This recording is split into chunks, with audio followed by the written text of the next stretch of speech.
guys, this is a 2020 furnace, so this isn't an extremely old unit.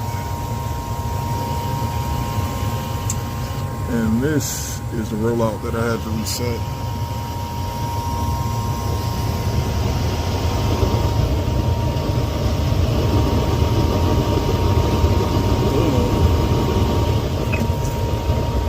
Hold on.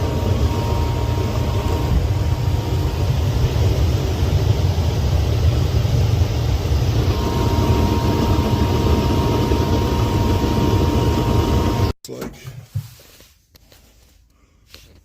there was some sputtering on that far left burner.